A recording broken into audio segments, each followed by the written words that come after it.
It's a pleasure to speak to you about a topic that concerns all of us. Preparedness to keeping our societies working and our citizens safe under any circumstance.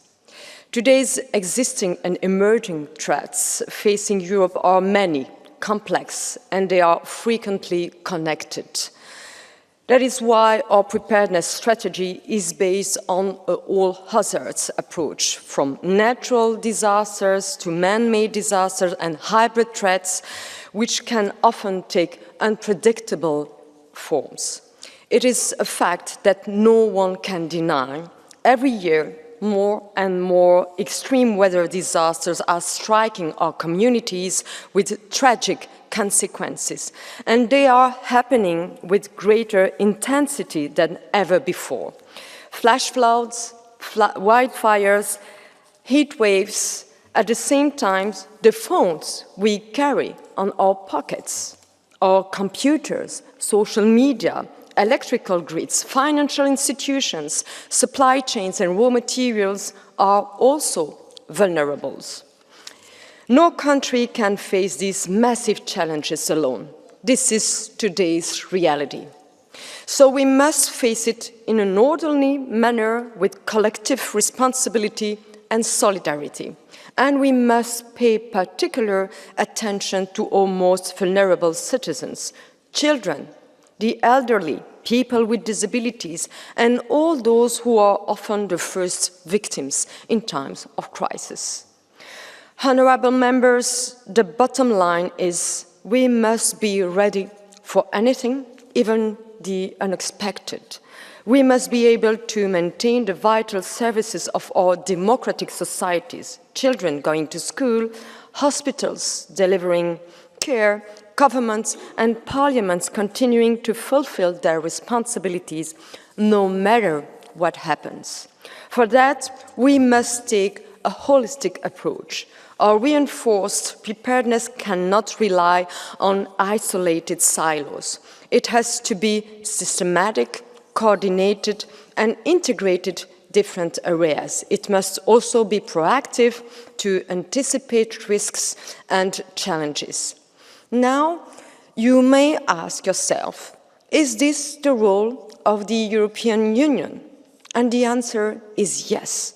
Our people want it. Last year's Eurobarometer survey shows that more than 6 out of 10 Europeans say they need more information to prepare for disasters. And more than 8 out of 10 Europeans believe the EU should be more involved in preparedness efforts for future crises.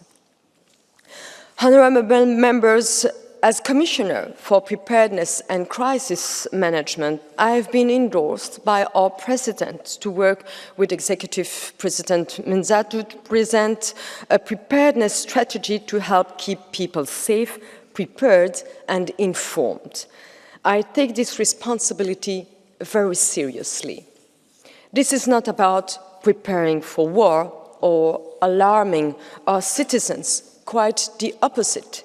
It's about raising awareness and preparing our people in an active manner. It's about working together with our member states, our political representatives, our partners, the private sector and our citizens to build trust and responsibility. That's what our citizens expect.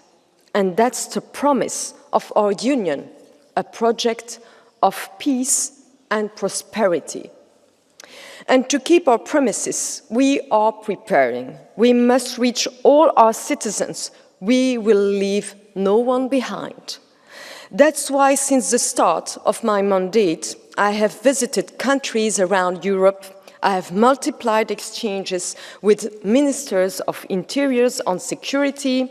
I have visited different emergency centers and civil protection services from across Europe and around the world to exchange on lessons learned and best practices.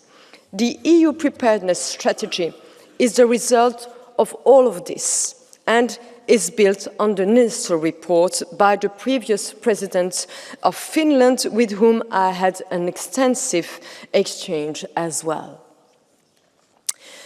The EU is now taking concrete action to keep Europeans safe.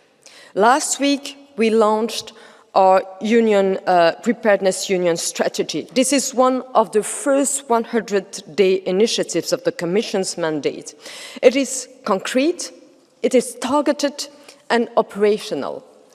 This strategy of preparedness and readiness is based on three principles. First, an all-hazard approach. This means taking an integrated and comprehensive approach to full range of natural and human-induced threats and their cascading effects across sectors. Second, we are taking a whole-of-government approach. This ensures that authorities at every level contribute and know their role in an emergency at local, regional, national and EU level. Preparedness lies primarily with the Member States' competences. This strategy will make us more coordinated and efficient in supporting our Member States with an additional layer of protection. And third, we are taking a whole-of-society approach. Everyone on board, citizens, businesses, media, and civil society. Everyone doing their part to keep their family, friends, workers, and communities safe.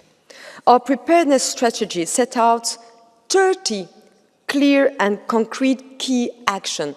I will briefly focus on 6 of them for the sake of time. First, we are strengthening our emergency response. The Coordination Centre, ERCC, and setting up an EU Crisis Coordination Hub. We are breaking down silos to be more coordinated and more comprehensive.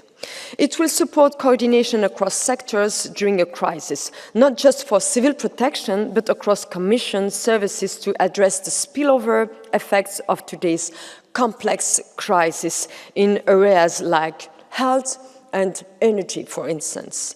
Second, we are beefing up our Union Civil Protection Mechanism, the UCPM, which quickly coordinates aid, mobilizes emergency teams, and delivers life-saving assistance when floods, wildfires, and other disasters strike. And our member states are using it more and more. Requests for assistance have gone up by over 10 times since it started in the early 2000s. This shows the value of this shield of protection. And third, we are making for full use of Europe's Copernicus and Galileo satellite systems. Copernicus provides Earth observation to help anticipate and reduce the impact of disasters like floods, wildfires, and earthquakes. In fact, just like last week, Copernicus was activated after the devastating earthquake in Myanmar. And the upcoming Galileo Emergency Warning Satellite Service will enable national civil protection authorities to send alert messages directly to our European citizens. Fourth, we are strengthening our ability to protect our critical infrastructure and services to keep our societies running during emergencies, to make sure that food and water continue to be available, and hospitals, ports, airports, energy supplies, and digital services continue to function even under very extreme conditions. Fifth, we are boosting our rescue strategic reserves for when national competence capacities are stretched. Rescue includes stockpiles of vital medical, energy and shelter equipment and specialized capacities for chemical, biological, radiological and nuclear threats.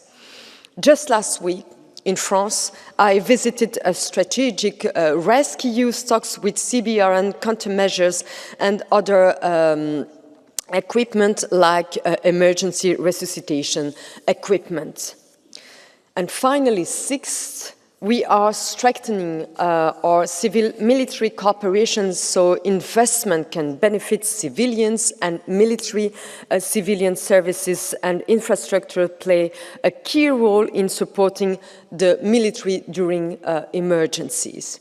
We are also getting more young people involved in building a new culture of preparedness programs like Erasmus+, and the European Solidarity Corps will help create a new generation aware, trained and ready to act in an emergency. To conclude, honourable members, this is once in a generation moment for the safety of Europe. Strengthening our preparedness will be a key part of this. Your support in the Parliament will be essential for our success. You are part of the whole of government approach as an institution and all citizens' approach because you are their voice. So when we are prepared together, we are safer together. Now it's time to get to work and to put all of this into action. Thank you very much.